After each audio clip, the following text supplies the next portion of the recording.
하나님의 말씀 열왕기하서 11장 1절부터 3절까지의 말씀을 봉독하겠습니다.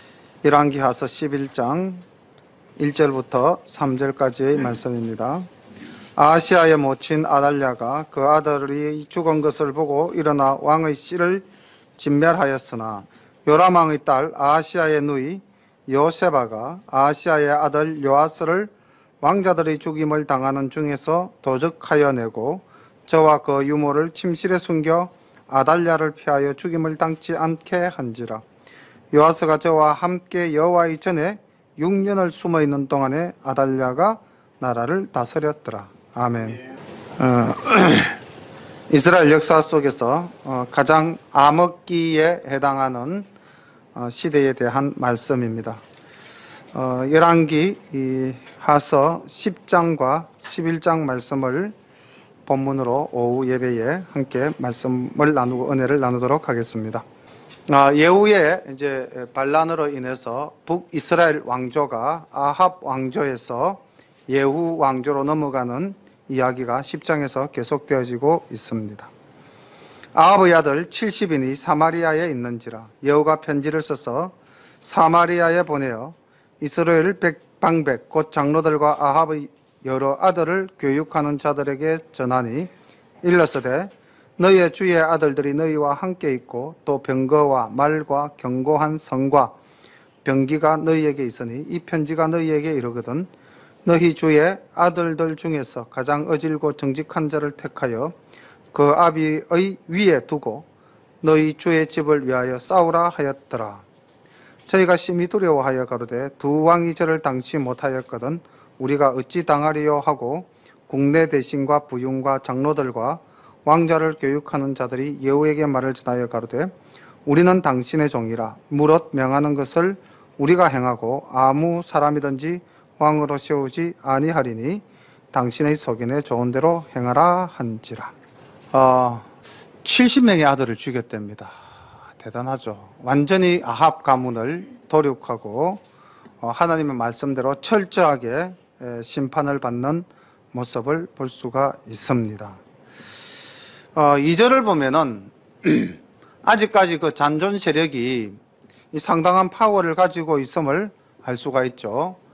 보니까 5절에 보니까 국내 대신도 있고 부윤도 있고 장로들도 있고 왕자들의 교육을 맡은 자들도 있고 또 예후의 말에 의하면은 견고한 성과 병기가 있고 병거와 말이 있으니 너희가 그 중에 한 사람을 세워서 나와 함께 대적하자. 너희들이 그 아합 왕조를 지키려면 한번 지켜봐라. 이런 상당히 자신에 찬 말을 그 잔존 세력들한테 하고 있습니다. 그런데 자 어떻게 합니까 이들이? 충성을 다합니까? 아니면은 배신을 합니까? 무에 따라서 힘의 권력의 향배에 따라서 배신을 하죠. 이게 세상의 이치입니다. 권력의 향배에 따라서 이렇게 자기가 섬길 대상을 찾아가는 이들을 보면서 우리는 깨닫자면은 세상의 권력은 오래가지 못한다. 그러 우리도 세상의 권력에 충성할 이유는 없다. 우리는 오직 하나님의 말씀에만 충성하는 성도가 되자. 이런 우리가 하나의 결심을 세울 수도 있겠죠. 물론 세상 권력이 정의를 따르고 또 우리가 능히 따라야 할 대상이라면 반드시 따라야 되겠지만은 그러나 세상의 권세라는 것은 이렇게 화무 시비롱 아무리 아름다운 꽃도 10일 이상 피어있는 꽃이 없죠. 그들은 왕을 세우지 않겠다. 당신의 뜻대로 행하겠다. 그렇게 이제 예후에게 고백을 합니다. 6절 예후가 다시 저희에게 편지를 붙이니 일러스되 만일 너희가 내 편이 되어 내 말을 들으려거든 너희 주의 아들 된 사람들의 머리를 취하고 내일 이맘때에 이스라엘에 이르러 나에게 나오라 하였더라. 왕자 70인이 성중에서 그 교육하는 존귀한 자들과 함께 있는 중에 편지가 이르매 저희가 왕자 70인을 잡아 몰수히 죽이고 그 머리를 강주리에 담아 이스라엘 예후에게 보내니라. 아유 끔찍합니다. 사자가 와서 예후에게 고하여 가로되 무리가 왕자들의 머리를 가지고 왔나이다. 가로되 두 무더기로 쌓아 내일 아침까지 문 어귀에 두라 하고 이튿날 아침에 저가 나가 서서 뭇 백성에게 이르되 너희는 어렵도다. 나는 내 주를 배반하여 죽였거니와 이 여러 사람을 죽인 자는 누구냐? 그런즉 너희는 알라. 곧 여호와께서 아합의 집에 대하여 하신 말씀은 하나도 땅에 떨어지지 아니하리라. 여호와께서 그 종 엘리야로 하신 말씀을 이제 이루셨도다 하니라. 여호가 무릇 아합의 집에 속한 이스라엘 남아있는 자를 다 죽이고 그 존귀한 자와 가까운 친구와 제사장들을 죽이되 저에게 속한 자를 하나도 남기지 아니하였더라. 그러니까 열왕기상 21장 21절에서부터 24절까지 보면은 하나님께서 어떻게 아합 집안을 멸하겠다 하신 말씀이 있습니다. 열왕기 21장 21절부터 24절까지의 말씀 보면 지금 여기 10절 이하 이 본문의 말씀과 일치합니다. 그래서 하나님의 말씀이 성취되어졌고, 그럼 여호는 어떻습니까? 반란을 일으킨 것입니까? 하나님의 뜻을 쫓아온 것입니까? 하나님의 뜻을 쫓아온 것으로 이스라엘 백성들한테 공표할 수 있죠. 이렇게 해서 자기의 정당성도 공인받는 그런 모습을 볼 수가 있습니다. 여호가 이제 정치적인 정적들을 제거한 연후에 그 다음에 하는 일이 무엇인지 우리가 12절부터 한번 보겠습니다. 여호가 일어나서 사마리아로 가더니 노중에 목자가 양털을 깎는 집에 이르러 유다왕 아하시야의 형제들을 만나 묻되 너희는 누구냐? 대답하되 우리는 아하시야의 형제라. 이제 왕자들과 태후의 아들들에게 문안하러 내려가노라. 가로되 사로잡으라 하며 곧 사로잡아 목자가 양털 깎는 집 웅덩이 곁에서 죽으니 42인이 하나도 남지 아니하였더라. 여호가 거기서 떠나 가다가 레갑의 아들 요나답을 맞으러 오는 것을 만난지라. 그 안부를 묻고 가로되 내 마음이 내 마음을 향하여 진실함과 같이 네 마음도 진실하냐? 요나답이 대답하되 그러하니이다. 가로되 그럼 나와 손을 잡자. 손을 잡으니 여호가 끌어 병거에 올리며 가로되 나와 함께 가서 여호와를 위한 나의 열심을 보라 하고 이에 자기 병거에 태우고 사마리아에 이르러 거기 남아있는 바 아합에게 속한 자를 죽여 진멸하였으니 여호와께서 엘리야에게 이르신 말씀과 같이 되었더라. 남유다 왕조에 아하시야에 속한 왕자들도 42인을 죽이고 누구를 만났습니까? 여호나답을 만났죠. 그죠? 레갑의 아들 여호나답. 자, 이 레갑의 아들 여호나답은 누구의 후손입니까? 겐 족속인데 우리가 성경에서 만나면은 여호수아와 함께 가나안 땅에 들어갔던 갈렙의 후손입니다. 그리고 이 갈렙의 후손 레갑, 이 레갑은 여호나답이라는 후손을 남겼는데 이 여호나답은 나중에 또 어디에서 등장합니까? 우리 예레미야서를 한번 찾아볼까요? 예레미야서 35장 6절부터 10절까지 예 보면은 예레미야서 35장 6절부터 10절까지에 보면은 요나답이라는 인물이 나오는데 이 요나답이 여기 나오는 여호나답입니다. 그래서 예레미야에서 이 요나답을 예레미야가 증거한 이유를 잘 아시죠? 이스라엘의 하나님을 지독스럽게 잘 섬겼죠? 그렇죠? 아니죠. 이스라엘이 얼마나 하나님 앞에 배반을 했으면은 그 배반하는 이스라엘 백성들을 가르치고 깨우치기 위해서 예로 든 인물이 있는데 그게 바로 누굽니까? 이 레갑의 후손 요나답의 후손을 이야기합니다. 35절 6절부터 보면은 그들이 가로되 우리는 포도주를 마시지 아니하겠노라. 레갑의 아들 우리 선조 요나답이 우리에게 명하여 이르기를 너희와 너희 자손은 영영이 포도주를 마시지 말며 집도 짓지 말며 파종도 하지 말며 포도원도 재배하지 말며 두지도 말고 너희 평생에 장막에 거처하라. 그리하면 너희의 우거하는 땅에서 너희 생명이 길리라 하였으므로 우리가 레갑의 아들 우리 선조 요나답의 우리에게 명한 모든 말을 순종하여 우리와 우리 아내와 자녀가 평생 포도주를 마시지 아니하며 거처할 집도 짓지 아니하며 포도원이나 밭이나 종자도 두지 아니하고 장막에 거처하여 우리 선조 요나답의 우리에게 명하신 대로 다 준행하였노라. 그러니까 조상이 한 말도 이렇게 철미하게 지키는데 너희는 만군의 여호와의 말씀을 이렇게 함부로 어길 수 있단 말인가? 이스라엘 백성들을 책망할 때에 본보기로 삼은 인물이 바로 이 레갑의 아들 요나답입니다. 그럼 자 보십시오. 예후가 만난 사람이 바로 이 요나답이죠. 그럼 이 요나답은 어떤 인물입니까? 신실한 사람이죠. 그래서 신실한 사람은 신실한 사람을 알아보는 것입니다. 그리고 서로 뜻을 같이 하죠. 내 마음이 내 마음을 향하여 진실한가 같이 너희의 마음도 진실하느냐? 요나답이 그러하다. 의기투합이 된 겁니다.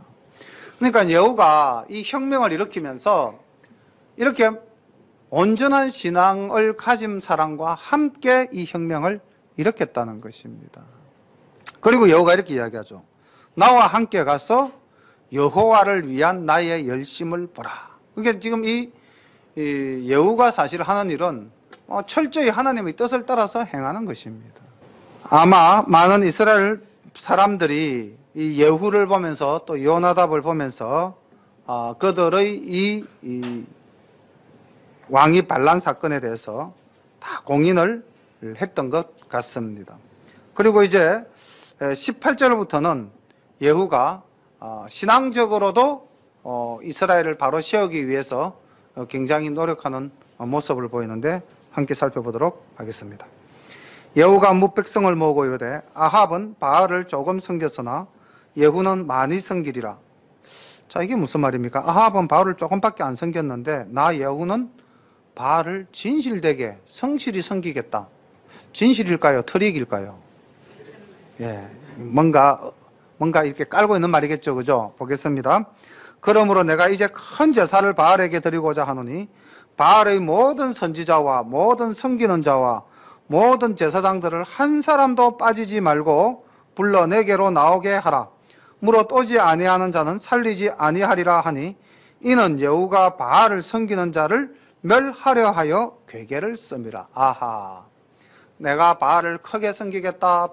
바알에게 큰 제사를 드리겠다. 바알의 모든 제사장들은 다 나오라 한 것은 그들을 일시에 제거하기 위한 목적이었던 것입니다. 20절 예후가 바알을 위하는 대회를 거룩히 열라하며 드디어 공포하였더라. 예후가 온 이스라엘에 두루 보내었더니 무릇 바알을 섬기는 사람이 하나도 빠진 자가 없이 다 이르렀고 무리가 바알의 당에 들어가며 이 편에서부터 저 편까지 가득하였더라. 바알을 섬기는 자들을 한번 처단한 적이 있었죠. 누가? 엘리야가 갈멜산에서. 그렇죠? 예, 그리고도 이제 그 살아남은 바알의 잔당들을 이 예후가 이제 다 처치합니다. 우리 엘리야 사건은 알아도 예후 사건은 잘 모르죠. 근데 어떻게 보면 예후가 정말로 이 이방신을 섬기는 이스라엘을 종교적으로는 철저히 개혁하고 악을 진멸하는 모습을 볼 수가 있습니다. 22절 예후가 예복 맡은 자에게 이르되 예복을 내어다가 무릇 바알을 섬기는 자에게 주라 하매 저희에게로 예복을 가지고 온지라. 예후가 레갑의 아들 여호나답과 더불어 바알의 당에 들어가서 바알을 섬기는 자에게 이르되 너희는 살펴보아 바알을 섬기는 자만 여기 있게 하고 여호와의 종은 하나도 너희 중에 있지 못하게 하라 하고 무리가 번제와 다른 제사를 드리려고 들어간 때에 예후가 80인을 밖에 두며 이르되 내가 너희 손에 붙이는 사람은 한 사람이라도 도망하게 하는 자는 자기의 생명으로 그 사람의 생명을 대신하리라 하니라. 지금 이 바알을 섬기는 악을 진멸하기 위한 예후의 계략은 하나님의 일에 열정을 가진 이 레갑의 이 후손 여호나답과 협력하고 있습니다. 그러니까 우리가 악을 대적하여 싸울 때는 반드시 혼자 싸울 것이 아니라 믿는 자가 서로 연합해서 함께 싸워야겠죠. 그죠? 예. 그래서 우리가 사실 성도를 위한 기도도 나 혼자 하는 것보다는 우리 모두 마음을 모아서 같이 드리는 것이 더 효과적이고 강한 힘을 발휘할 수가 있습니다. 그 다음 여기 이 예후는 참으로 지혜롭게 일을 해나갑니다. 여기서는 뭐 괴계라는 말을 부정적인 용어로 썼지만은 이때는 하나님이 주신 지혜로 바알을 섬기는 그 제사장들 또 그 무리들을 구별하기 위해서 무엇을 입힙니까? 예복을 입히죠. 옷을 입힙니다. 옷을 입히고 그 다음 또 만에 하나 자기가 실수할까 봐서 어떻게 또 명령합니까? 여호와의 종들은 하나도 여기에 있지 못하게 하라. 이제 그렇게 해서 선악을 구분해서 악을 진멸하기 위해 노력하는 여호의 모습을 볼 수가 있습니다. 오늘 우리가 이 말씀 속에서 우리가 받을 교훈은 우리도 성도 간의 깊은 교제를 통해서 지혜롭게 선악을 구분하고 악한 자와는 반드시 결별해야 할 것입니다. 여기 여호와의 종들은 하나도 그 중에 있지 못하게 하라. 반대로 말한다면 우리 중에 악한 것이 하나도 있지 못하게 하라. 이렇게 볼 수도 있겠죠. 그래서 혹시 우리가 예수님을 믿고 신앙생활을 하는 가운데 내 속에 악이 들어온다면 항상 깨어서 우리는 이 악과 대적하여 싸울 준비 또 악에서 떠날 준비를 늘 하고 살아야 할 것입니다.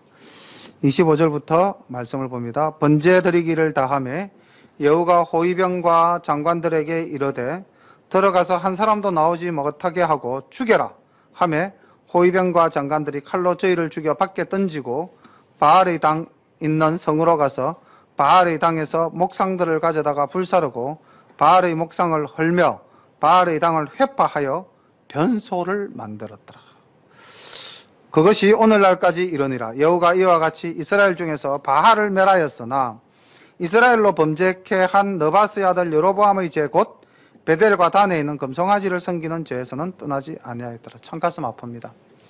예후가 만약에 여기까지 손을 썼다면은 북이스라엘이 하나님께로 돌아가고 또 북이스라엘의 역사가 또 다르게 전개가 될 수 있었을 수도 있었겠는데 안타깝게도 예후는 그 여로보암의 길은 벗어나지를 못했습니다.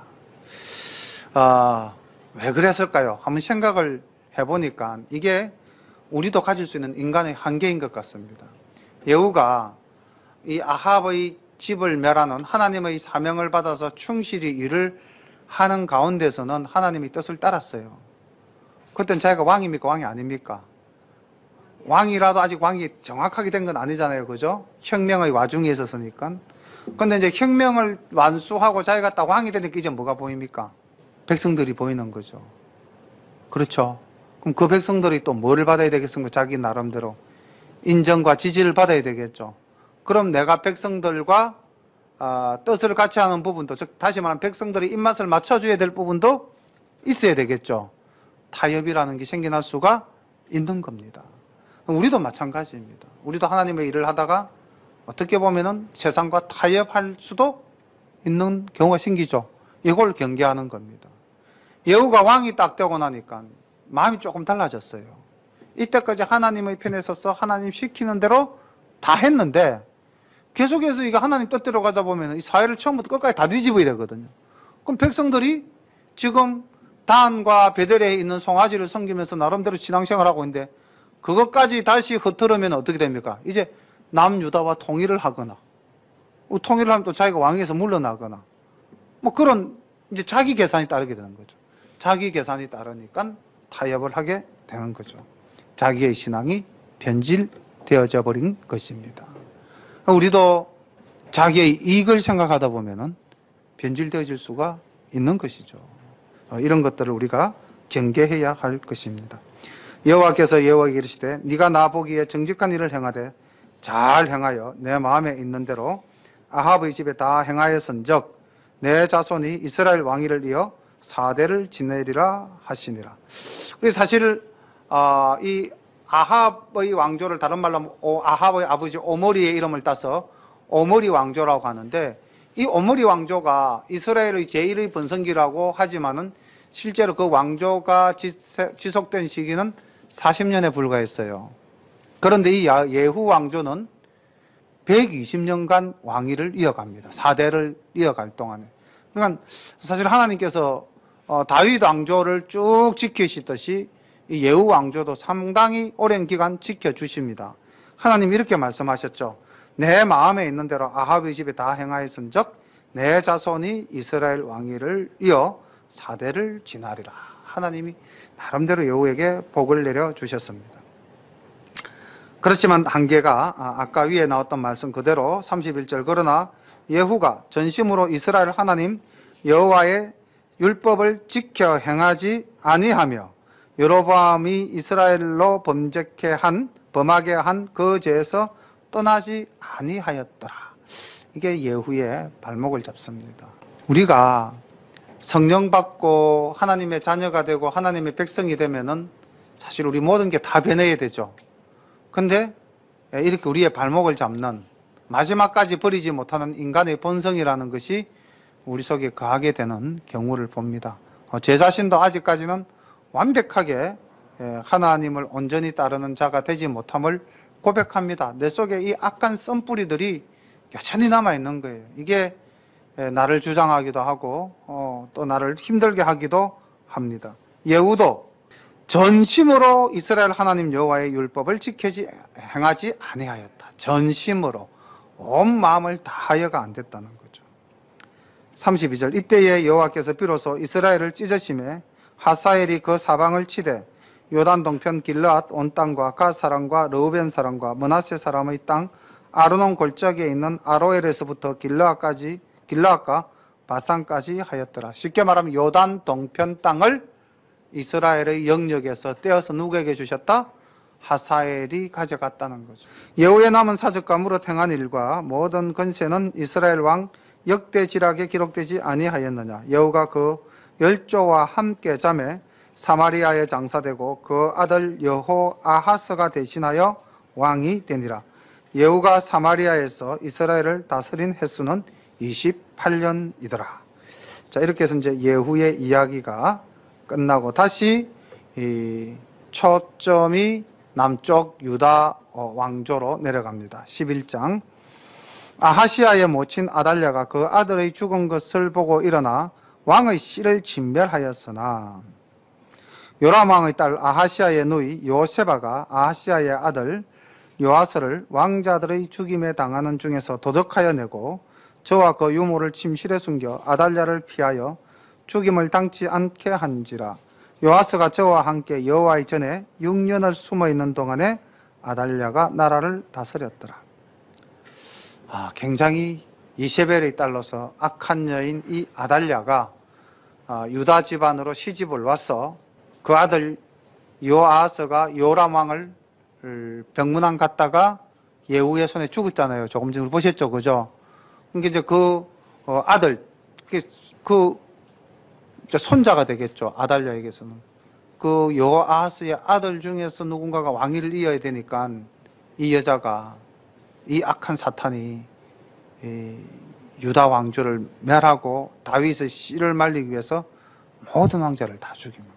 그런데 여기 이제 아하시아의 누이 여호세바라는 여인이 있는데 이 여호세바가 저 밑에 나오는 제사장 요나답 여호야다의 부인이지 않는가, 부부관계가 아닐까, 이제 이렇게 예측하는 성경학자들도 있습니다. 왜냐하면 이 여호세바와 여호야다가 요아스를 보살피고 지켰다가 다시 왕위에 세우죠, 그죠? 왕위를 이어가게끔 합니다.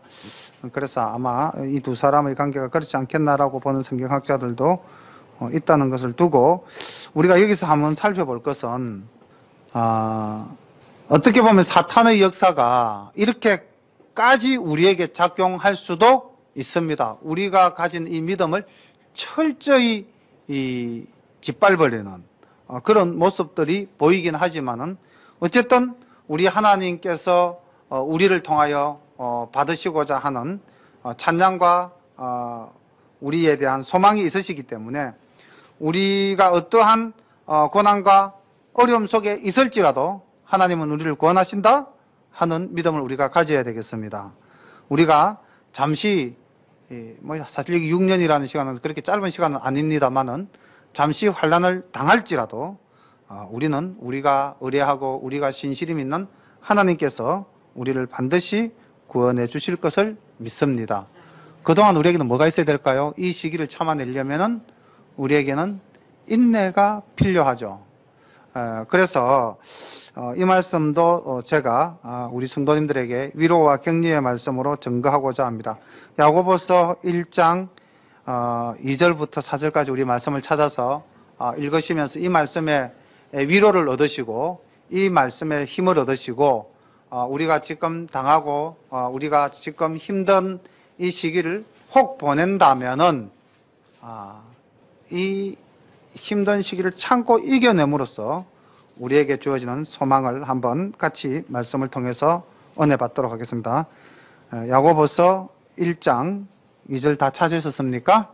야고보서 1장 2절부터 4절까지 우리 한번 같이 봉독하겠습니다. 내 형제들아, 너희가 여러 가지 시험을 만나거든 온전히 기쁘게 여기라. 이는 너희 믿음의 시련이 인내를 만들어내는 줄 너희가 알미라. 인내를 온전히 이루라.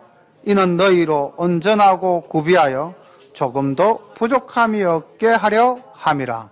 아멘. 예, 우리가 여러 가지 어려움을 당하더라도 우리 지금 올 주나가 감기가 걸려서 교회에 못 나왔는데 이런 질병으로 인한 어려움도 있을 수도 있고요. 또 여러 가지 정신적 고통으로 힘을 참 힘들게 지내신 우리 하근사님을 보면은 악한 사탄 작용이 얼마나 강한지. 어저께 저희들이 이제 신방을 하고 나온 바로 그 직후에 정윤희 성도가 이제 간호사잖아요. 그래서 어머니에게 이제 약을 영양제하고 이 링거를 좀 준비를 해가지고 가서 이제 이렇게 팔에 꽂았답니다. 근데 그 링거를 꽂았는데 바로 링거를 맞을 필요가 없다. 링거를 맞으면 너는 죽는다. 뭐 이런 또 환청이 들리면서 그 링거를 또 바로 뽑아버리더래요. 그래서 이거 진짜 악한 마귀가 이렇게 준동을 하는구나. 그래서 그 말씀 듣고 사실 어제 좀 걱정을 했습니다. 이제 제가 집사람하고 같이 가서 집사람하고 같이 기도하고 손잡고 커피도 타주셨어요. 저한테 커피도 타주시고 그 커피잔을 치우기도 하시고. 그러니까 전혀 집에서 별로 안 하시던 행동을 하셨다 그래요, 제가. 그래서 이제 우리 김순자 권사님, 하정남 권사님의 어머니도 매우 기뻐하시고 참 좋아하셨는데 우리가 나오고 나니까 또다시 그냥 그렇게 되셨다 그러더라고요. 그래서 이거 오늘 교회에 오겠나 이런 생각을 했는데 또 하나님께서 인도하셔서 오셨어요. 근데 이 기간이 상당히 지금 길잖아요, 그죠?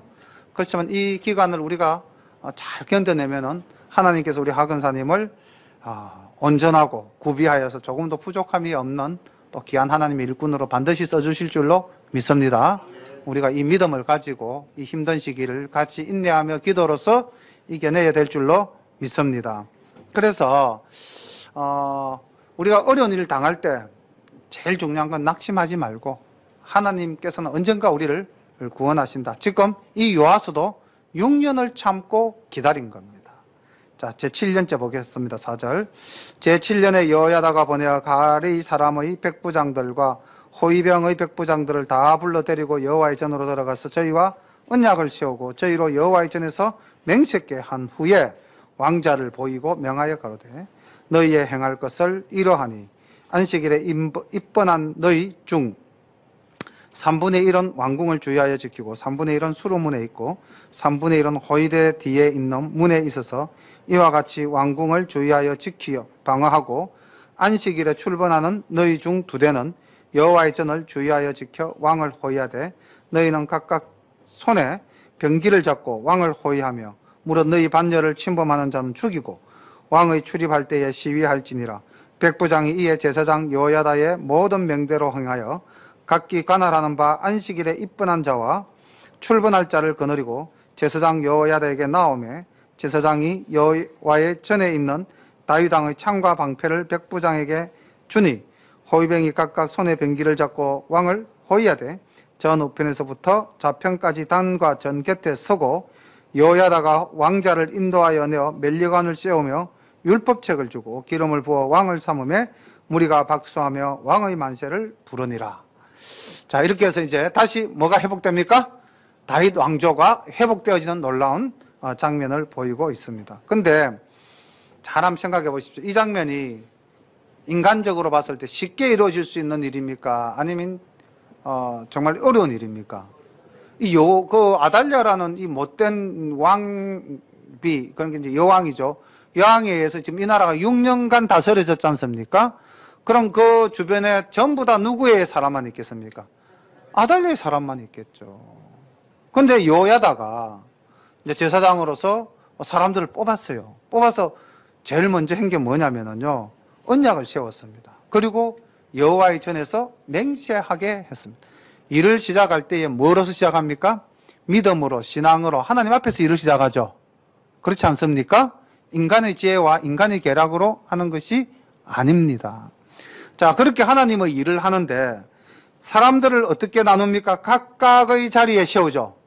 3분에서 3분의 1은 왕궁을, 3분의 1은 수로문을, 3분의 1은 호위대 뒤에 있는 문에 각각의 위치에 사람을 자리시켰습니다. 그렇죠? 자, 이것도 우리가 한 번 더 생각해 봅시다. 우리가 교회에서 각각 자기 영역이 있습니까? 없습니까? 맡은 일이 있어요? 없어요?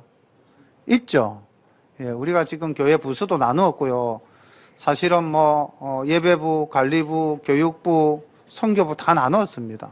근데 각 부부장님들께서는 지금 내가 내 맡은 자리에서 내 임무를 다 하고 있는가? 한번 살펴보셔야 될 것입니다. 여기 이 사람들이 각각 자기의 위치에 서서 얼마나 위험한 상황입니까? 까딱 잘못하면 반역으로 몰려서 모두가 다 죽을 수밖에 없는 그런 상황이지 않습니까?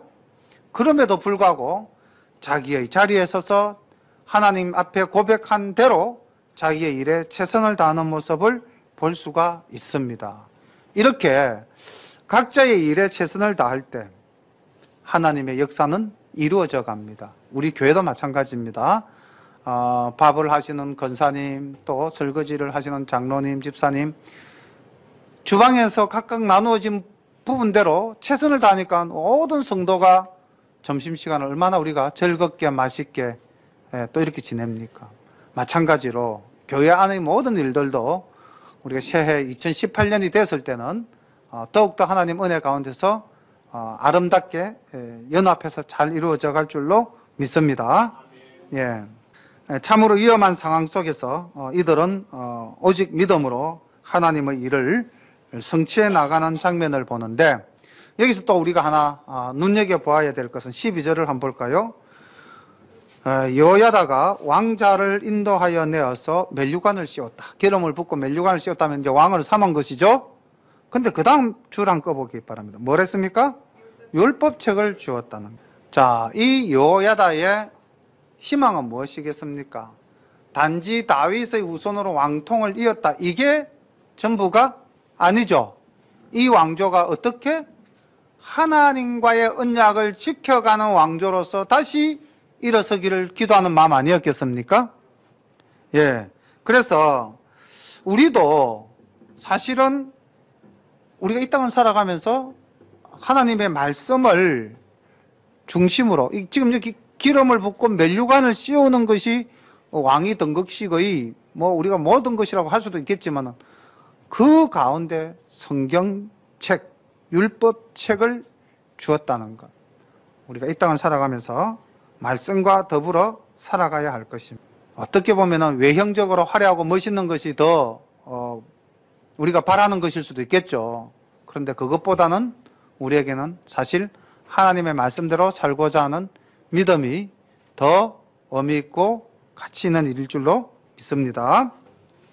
13절, 아달랴가 호위병과 백성의 소리를 듣고 여호와의 전에 들어가서 백성에게 이르러 보매 왕이 규례대로 대위에 섰고 장관들과 나팔수가 왕의 곁에 모셨으며 온 국민이 즐거워하여 나팔을 부는지라. 아달랴가 옷을 찢으며 외치되 반역이로다 반역이로다 하며 제사장 여호야다가 군대를 거느린 백부장들에게 명하여 가로되 반열 밖으로 몰아내라. 무릇 저를 따르는 자는 칼로 죽이라 하니 제사장의 이 말은 여호와의 전에서는 저를 죽이지 말라 함이라. 이에 저의 길을 열어주며 저가 왕궁 말 다니는 길로 통과하다가 거기서 죽임을 당하였더라. 여호야다가 왕과 백성으로 여호와와 언약을 세워 여호와의 백성이 되게 하고 왕과 백성 사이에도 언약을 세우게 하며 온 국민이 바알의 당으로 가서 그 당을 회파하고 그 단들과 우상들을 깨뜨리고 그 단 앞에서 바알의 제사장 맏단을 죽이니라. 제사장이 관리들을 세워 여호와의 전을 수직하게 하고 또 백부장들과 가리사람과 호위병과 온 국민을 거느리고 왕을 인도하여 여호와의 전에서 내려와서 호위병의 문 길로 말미암아 왕궁에 이르매 저가 왕의 보좌에 앉으니 온 국민이 즐거워하고 성중이 평온하더라. 아달랴를 무리가 왕궁에서 칼로 죽였더라. 요아스가 위에 나아갈 때에 나이 7세였더라. 그러니까 몇 살짜리 왕을 세운 겁니까? 7살짜리 왕을 세웠습니다. 참 얼마나 다윗 왕조의 그 등불이 다 꺼져가다가 7살짜리 아들 요아스를 통해서 이제 그 왕위가 이어져 가는 장면을 보게 되는데요. 하나님의 놀라운 역사하심도 우리가 보고 또 이 여호야다라는 이분의 굉장히 굳건한 신앙도 우리가 볼 수가 있습니다. 그리고 이 여호야다가 요아스를 왕위에 세우고 지금 17절을 한번 다 같이 읽어보겠습니다. 17절 시작. 여호야다가 왕과 백성으로 여호와와 언약을 세워 여호와의 백성이 되게 하고 왕과 백성 사이에도 언약을 세우게 하며. 자, 그 다음 내용을 보면 이제 바알의 당을 회파하는 장면이 나옵니다. 그렇죠? 그럼 바알의 당을 회파하는 장면은 눈에 보이는 장면이죠? 가시적으로 종교개혁을 하는 장면입니다. 이 가시적인 종교개혁은 누구 됐습니까? 북쪽 땅에서 예후도 했죠. 예후가 아까 바알의 그 제사장 다 죽였지 않습니까? 그렇죠? 심지어는 바알을 섬기던 그 제단을 뭐로 만들었습니까? 변소로 만들 정도로 예후도 철저하게 종교개혁을 했습니다. 근데 북이스라엘의 종교개혁은 실패했습니다. 그렇죠? 지금 우리가 북이스라엘과 남유다의 종교개혁을 보면서 뭐가 차이가 납니까? 남유다는 이 개혁의 주도자가 누구죠? 여호야다 제사장입니다. 제사장이 개혁을 하기 전에 뭐부터 시작했습니까? 언약을 세웠습니다. 그렇죠? 누구와 누구 사이에? 여호와와 왕과 백성을 누구와 함께? 하나님 앞에서 언약을 세웠다는 거죠. 그렇죠? 자, 그러면 우리 한번 보겠습니다. 올해가 종교개혁 500주년 기념해라고 이제 행사들이 많았습니다. 그럼 우리가 오늘날도 한국교회가 개혁되어져야 한다. 이렇게 이제 이야기들을 많이 하지 않습니까? 예. 그런데 본질적으로 외형적인 변화를 주고 개혁을 하는 것도 중요하지만 더 중요한 건 뭐다? 잘 모르시겠습니까? 왕과 백성이 누구와 언약을 했다? 하나님 앞에서 언약을 했다고 그랬습니다. 자신을 냉철하게 돌아봐야 됩니다. 그러니까 우리가 어떤 일을 하는 것도 중요하지만 그보다도 더 중요한 것은 내가 어떤 존재가 되어져야 하는가. 내 자신의 개혁, 내 자신의 변화, 이것이 전제되어져야 된다는 거죠. 내가 하나님 앞에 바로 서고 내가 하나님 앞에 참신앙을 가진 사람이 될 때 그 다음 내가 행하는 모든 일들이 더 의미 있고 가치 있어지는 것이 온전한 종교개혁이라는 거죠. 이걸 우리가 예후와 여호야다의 종교개혁에서 엿볼 수가 있는 겁니다. 예후의 종교개혁이 실패한 것은 외형적인 것에만 집착을 한 거죠. 자신을 끝까지 돌아보지를 못했다는 겁니다. 그런데 여호야다는 이스라엘 백성들로 하여금 하나님 앞에서 또 새로 세우는 요아스 왕도 하나님 앞에서 먼저 언약을 맺게 하였다. 자기를 돌아보게 했다는 것입니다. 그래서 우리가 신앙생활 하면서 하나님 앞에 설 때에 외형적으로 드러내 보이는 우리의 신앙생활도 중요합니다만은 내 자신의 내면부터 어떻게 하나님의 사람으로서 바르게 자리매김을 할 것인가, 이것을 살피는 것도 또한 의미 있고 가치 있는 일이라고 생각을 하며, 우리 열린가족 여러분들은 항상 자기를 돌아보아 하나님 앞에 부끄러움이 없는 하나님의 백성이 되는, 여기 17절 말미에 보면은 뭡니까? 언약을 세워서 무엇이 되겠다? 여호와의 백성이 되게 하고. 그래서 우리가 참 하나님의 자녀로서의 삶을 살아가는 우리 열린가족 모두가 되기를 소망합니다. 기도드리겠습니다.